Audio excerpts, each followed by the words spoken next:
Pour faire part de ce point de vue pratique sur le désamour entre politique et citoyen, je passerai par trois étapes. D'abord, je partirai d'un cas, comme les médecins passent à travers les salles de clinique pour voir les malades et par des cas et réfléchissent au départ des cas. Deuxièmement, je ferai trois hypothèses sur les causes de ce désamour. Et puis, on posera la question de Lénine, que faire? Et on trouvera une solution pour les 3 siècles qui viennent.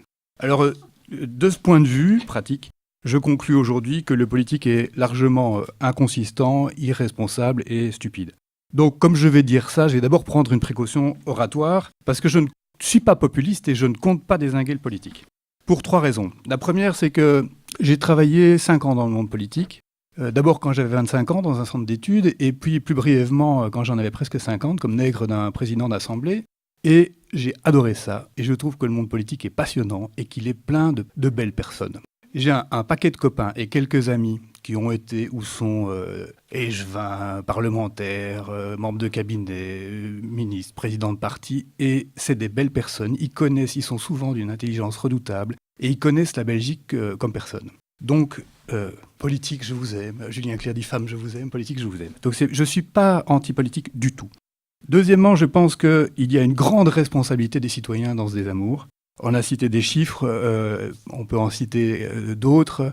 En France, il y a une étude vachement intéressante qui est sortie il y a quelques mois sur le décalage entre la perception et la réalité. Et par exemple, 40% des Français pensent qu'ils vont perdre leur travail dans l'année qui suit. Et quand on regarde les pertes d'emploi dans l'année précédente, ça varie entre 8% pour ceux qui avaient le plus de risques de tomber par catégorie sociale et 1,5% pour les plus favorisés. Donc, il y a, on va dire, 4-5% des gens qui ont perdu leur boulot, ça ne veut pas dire qu'ils ne l'ont pas retrouvé, mais il y a 40% des gens qui pensent qu'ils vont le perdre. Donc, un décalage quasiment de 1 à 10. Et en Belgique, aujourd'hui, 70% des Belges pensent qu'on va être envahi par les étrangers, et quand on leur demande combien de musulmans il y a en Belgique, ils disent 30%, alors qu'il y en a 5. Donc, comment voulez-vous qu'on puisse se parler quand les politiques connaissent bien le pays, réfléchissent, ont un point de vue éclairé, et que la plupart des citoyens sont parfaitement paresseux et ne font pas l'effort de savoir où ils vivent. Et puis, la troisième raison pour laquelle je ne vais pas dézinguer les politiques, c'est que je pense qu'il y a, et je reprends le terme, il y a une tragédie des points de vue. D'abord, en général, les citoyens pensent en termes de bien et de mal, alors que les politiques pensent en termes de positif et négatif. Et c'est pas pareil. Il y a quelque chose qui peut être mal, mais qui peut être positif dans une situation ou dans une perspective. Il n'y a pas un bon ou un mauvais point de vue, c'est des points de vue différents. Il faut les articuler, c'est compliqué, on pourra en discuter des siècles. Et deuxièmement, il y a la question du Bamako-Alger. Quand vous êtes à Bamako ou à Alger, vous savez que vous êtes au Mali ou en Algérie. Par contre, quand vous êtes dans le désert entre les deux, vous ne savez pas très bien. Et nous, citoyens, on est à Bamako ou on est à Alger, alors que les politiques, ils sont dans le désert entre les deux. Et donc nous, on est extrêmement naïfs et on pense qu'il y a une ligne frontière entre les pays. Les politiques savent très bien qu'il n'y a pas de ligne frontière, qu'il y a une zone frontière. Et ils savent que d'un côté, il y a le Mali et que d'autre côté, il y a l'Algérie, mais ils ne savent pas très bien où ils sont. Et on ne peut pas leur en vouloir. Alors le premier point, c'est le cas d'école, les faits. Et donc comme régional de l'étape et comme pratique, je vais vous raconter l'absurdie du financement de la formation professionnelle agricole du CRAB. J'aurais pu prendre plein d'autres cas sur les contrôles, sur le refus des déclarations de paiement de déclarations de créances, etc. Mais c'est juste un cas parmi d'autres, et je suis sûr que tous ceux qui sont dans la salle et qui travaillent dans le monde associatif pourraient raconter plein d'autres cas. Donc le CRAB fait de la formation pour adultes, de l'éducation permanente et de la recherche-action. Et dans la formation, pour la formation, on est notamment reconnu comme centre de formation agricole. On donne des cours de maraîchage notamment, de maraîchage bio, on est dans le bio. On donne des cours de gestion économique, de gestion agricole, et quelques cours de spécialisation pour les agriculteurs. Auparavant, on était financé dans le cadre d'un système qui fonctionnait par 3 ans. On était agréé pour 3 ans et on savait que chaque année, on aurait autant. En l'occurrence, 80 000 €. C'était clair, c'était stable, on savait où on était. Et puis le politique a dit c'est très bien, 3 ans, mais on va faire mieux. Vous allez être agréé pour 3 ans, mais chaque année, vous allez jouer. Et donc, on ne vous dit pas combien vous allez avoir. On sait que vous êtes agréé, vous pourrez demander des sous, vous rentrez un projet, et puis c'est bien, c'est pas bien, vous avez pas. Bon, soit. Pourquoi pas ? Mais alors là, ce qui est tout à fait sympathique, c'est qu'on a abrogé l'ancien système et on a dit qu'on allait mettre en place ce nouveau système. Il va être mis en place. Si, je vous assure, il va être mis en place. Attendez, ça arrive. 1 mois. Attendez, 3 mois, 6 mois, 9 mois, 1 an. Entre-temps, le vide, et donc un système provisoire, qui fait qu'au bout du compte, pendant 1 an, attendant le nouveau système, on a fait le même taf, mais on a eu la moitié des sous.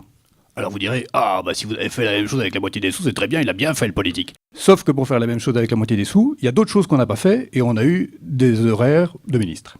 Donc, ça n'a pas marché et on a perdu la moitié de nos moyens. Puis, le nouveau système a été mis en place. L'appel à projet était censé arriver en septembre, ou bien en octobre, puis en novembre, puis en décembre, évidemment pour l'année suivante. L'appel à projet est arrivé en janvier, on a dû courir pour rentrer en février, et on a eu les réponses fin juin, réponses officieuses. Et la réponse officielle, mi-octobre. Donc, officiellement, il faut être de bonne guerre, c'était officieusement qui comptait. Officieusement, à la moitié de l'année, on a su qu'on avait un budget pour l'ensemble de l'année en cours, en l'occurrence 2016. Et on nous a dit, c'est formidable votre projet, c'est vraiment bien. Vous n'avez pas 80 000 euros, vous avez 120 000 euros. Sauf que l'année était commencée, donc il fallait préparer les cours. Et donc on n'a pas eu le temps de faire les cours. Et c'est pas de la mauvaise foi ou de la mauvaise volonté, c'est juste que donner des cours de maraîchage en hiver, c'est pas possible, quoi. Donc on a dit, mais puisque vous trouvez que c'est bien ce qu'on fait et que vous nous donnez des sous, est-ce qu'on pourrait pas commencer les cours en septembre, en octobre, on fait les cours théoriques et puis la partie pratique, on la ferait quand le gel aura fini. Et elle dit, non, ça c'est pas possible. Non, tout doit être dépensé dans l'année. Résultat, on n'a pas pu faire les cours et on a utilisé la moitié de notre budget. Par conséquent, sur les 2 dernières années, alors qu'on nous aime bien, qu'on trouve qu'on fait du bon boulot et qu'on veut nous donner des moyens, on a juste eu la moitié des moyens qu'on avait avant, on n'a juste pas pu faire notre travail. Résultat, on a perdu des moyens, mais surtout, on n'a pas de vision sur ce qui va se passer. Parce que cette année, c'est pareil. L'appel à projet est sorti, on va rentrer. Quand est-ce qu'on aura la réponse ? On n'en sait rien. Par conséquent, perte de confiance un peu légitime à l'égard du monde politique. Et donc, pour répondre à la question, clairement, il y a un problème de montage et de plomberie. Deuxième point, alors pourquoi est-ce que c'est comme ça ? Pourquoi derrière les cas particuliers, pourquoi est-ce qu'on est dans cette situation-là et pourquoi on a ce désamour entre politique et citoyen ? La première explication, c'est l'explication classique du décalage entre l'espace de vie et l'espace de pouvoir. Donc aujourd'hui, la vie est de plus en plus mondialisée, alors que les espaces de pouvoir sont régionaux ou nationaux ou continentaux. Mais les nuages ou les flux financiers ne s'arrêtent pas à ces espaces de pouvoir, donc ça ne marche plus. La deuxième explication possible, c'est le problème de l'irrespect des rôles. Quand vous disiez il y a l'État, il y a les citoyens, il y a la société civile, on peut dire qu'il y a encore un autre acteur qui est le monde politique. Il y a 3 tresses plus un fondement, le fondement des individus et puis la tresse de l'État, du monde économique et du monde de la société civile, chacun ayant son rôle. Notre rôle dans la société civile, c'est de faire du lien à travers le social. L'économique va produire et l'État, il doit normalement garantir l'ordre et la justice. Or, aujourd'hui, on peut constater à plein de choses que l'État ne fait pas ce qu'il doit faire et il fait ce qu'il ne doit pas faire. Publifin, c'est un scandale financier, certes, mais qu'est-ce que ça montre ? Ça montre aussi que l'État a vendu à un prix invraisemblable, un prix d'usurier, des produits, et grâce à l'argent, non seulement il a arrosé les petits copains, mais surtout, il a investi dans des trucs qui n'ont rien à voir. C'est quand même insensé de se dire que le politique, à travers de la plomberie cocasse, s'est acheté un journal, par exemple. Donc, le politique fait ce qu'il ne doit pas faire. Il y a un article tout à fait croquignol qui est sorti il y a quelques semaines sur l'inflation législative et qui disait en 2000, on avait 15 000 pages de législation, donc moniteurs et compagnie. En 2015, on en avait 80 000. Et une des dernières ordonnances de la région bruxelloise qui concernait l'hébergement touristique indiquait que quand il s'agit de logements chez l'habitat, le propriétaire doit mettre 2 rouleaux de papier de toilette en réserve. Donc franchement, est-ce que le politique ne fait pas des choses qu'il ne devrait pas faire ? Et à l'inverse, on peut dire qu'il y a des choses qu'il doit faire et qu'il ne fait pas. On a parlé de l'enseignement. Tout à l'heure, PISA montre que l'inégalité s'accroît dans l'enseignement, alors que de façon générale, effectivement, on est bien protégé en Belgique sur le coup. Et pointé par les institutions internationales en matière de taux d'incarcération, on est à 134% d'occupation des prisons. Il y a 100 mecs qui sont en prison et il y a 134% en place. Je crois on est le 3e pire pays au niveau de l'OCDE. Donc l'ordre, la justice, l'État ne fait pas ce qu'il doit faire. Et on pourrait prendre plein d'autres indications. Et puis une dernière explication possible ou hypothèse sur les causes de ce décalage ou ce désamour, c'est, pour reprendre l'expression de Zygmunt Bauman, le sociologue d'origine polonaise qui est mort il n'y a pas longtemps, il disait « Aujourd'hui, on vit une vie liquide. Avant, c'était relativement solide, les trucs étaient cadrés, et puis tout s'est liquéfié. Donc la vie dans le monde du travail, ça s'est liquéfié. On perd son travail, on en retrouve pas, puis on change de travail.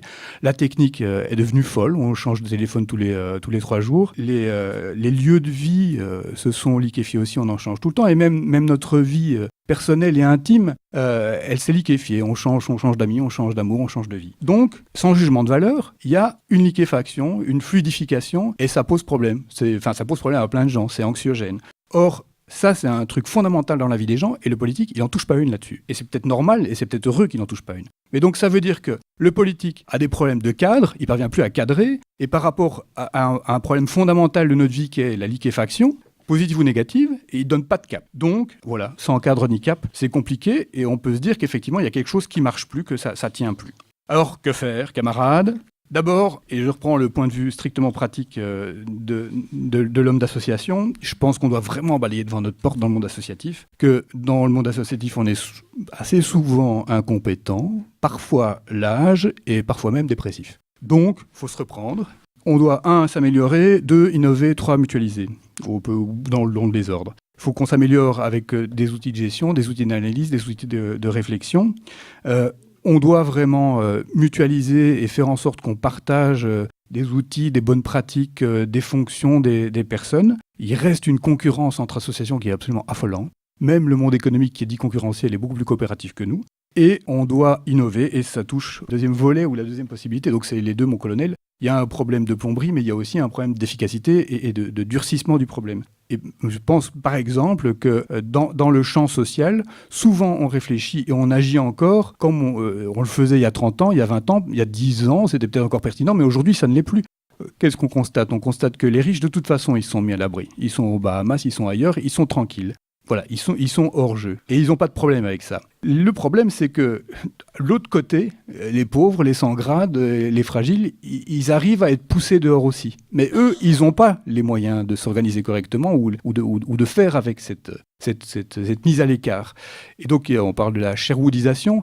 Je pense qu'on doit, en tant qu'acteur social, être extrêmement innovant pour faire en sorte que Sherwood soit viable. Alors, c'est peut-être pas politiquement correct, parce que ça doit se faire en partie contre le politique qui veut mettre son nez partout. Mais ça, par exemple, c'est une question qu'on pose peu dans le monde associatif. Comment est-ce qu'on va aller travailler dans Sherwood ? Alors que faire ? 1, balayer devant sa porte, et puis 2, quand même, le politique, parce que c'est lui qui a la main, je crois qu'il doit nous proposer une nouvelle contractualisation. Il faut vraiment, en quelque sorte, refonder le contrat social avec le monde associatif. Et il faut que chacun tienne son rôle. Et la recontractualisation, elle doit permettre différentes choses. D'abord, c'est qu'il y ait une définition qui doit se faire ensemble, correcte de l'action.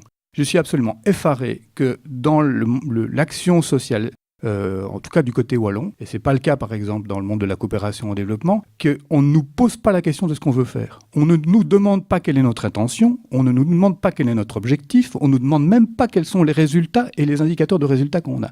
On s'en fout. On doit rentrer des dossiers avec des dizaines, voire des centaines de pages avec les annexes, et on ne nous demande jamais ce qu'on veut faire. On nous demande comment on va faire, on nous demande ce qu'on va faire, mais on ne nous demande pas pourquoi. Donc il faut reposer à la base la question de ce qu'on veut faire. Il faut aussi, et c'est un autre élément qui est essentiel, il faut que les contrats portent sur plusieurs années. Je trouve que la concurrence et la mise en jeu, elle est très stimulante, et c'est bien de se remettre en question. Mais les politiques, ils ont 3 ou 4 ans pour agir, et ils disent déjà que c'est pas suffisant. Pourquoi est-ce que nous, on devrait pouvoir agir en 1 an ? Ça n'a pas de sens, on construit pas les trucs en 1 an. Et donc, ok, pour être exigeant avec nous, ok, pour nous contrôler, mais il faut nous donner du temps. Et enfin, les contrôles, alors, sur cette base-là, sur base d'un cadre et d'un cap qu'on s'est donné, les contrôles doivent être corrects. On a beaucoup d'associations à constater que les contrôles deviennent complètement gestapistes. Vraiment, quoi. Le mot n'est pas trop fort. C'est arbitraire et ça n'a plus aucun sens.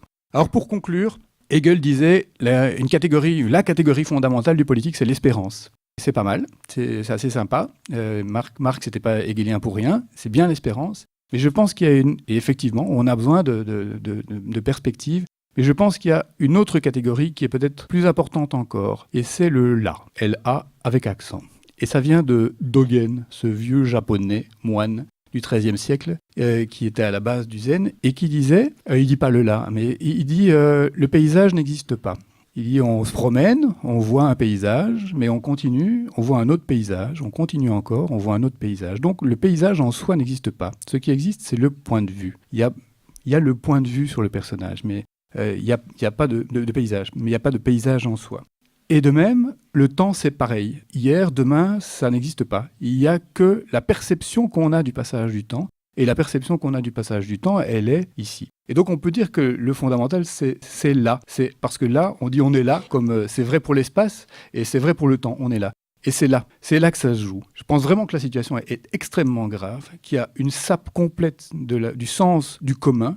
Et ça, c'est ce qui rend une société extrêmement fragile. Et quand on regarde les mouvements longs dans l'histoire, toutes les sociétés, c'est assez drôle de voir que toutes les sociétés grandissent et croulent de la même façon. Il y a des luttes, et il y a une accaparation du pouvoir par quelques-uns, il y a des luttes, ça se partage, ça se stabilise, ça se déglingue, ça explose, ça se reconstruit. C'est toujours les mêmes cycles partout. Et là, je pense que vraiment, on a un moment où il y a une fragilité de déglingue. Et pour terminer sur une note qui n'est pas aussi dépressive comme pour toi, non, parce que tu as aussi terminé par une note. Victor Hugo, c'est pas dépressif. Hein. J'ai passé quelques années en Inde et je suis rentré il y a pas longtemps, 3 ans, et j'étais très frappé, et ma blonde aussi, de voir qu'il y avait un avant et un après, quoi. On a constaté un gros changement en Belgique. Quand on est parti, c'était quand même, bon, allez, c'était un peu plan-plan. Quand on voulait faire des trucs, c'était pas, bon. Et quand on est revenu, ça explosait de partout, quoi. Il y a des projets partout, tout plein de projets de différents ordres. Donc c'est une sorte de retour, comme dit un camarade, retour aux années 70 où on se dit, hop, on va faire des choses comme ça, on va vivre en communauté, on va faire des jardins. Alors, les jardins collectifs, c'est pas le tout, mais il y a. Et en particulier, il y a une jeune génération qui est épatante. On en voit plein qui viennent en formation au crabe. On en voit dans les travailleurs aussi. Et ça, c'est tout à fait réjouissant. Et donc, comme disait l'autre, le pire n'est pas toujours sûr.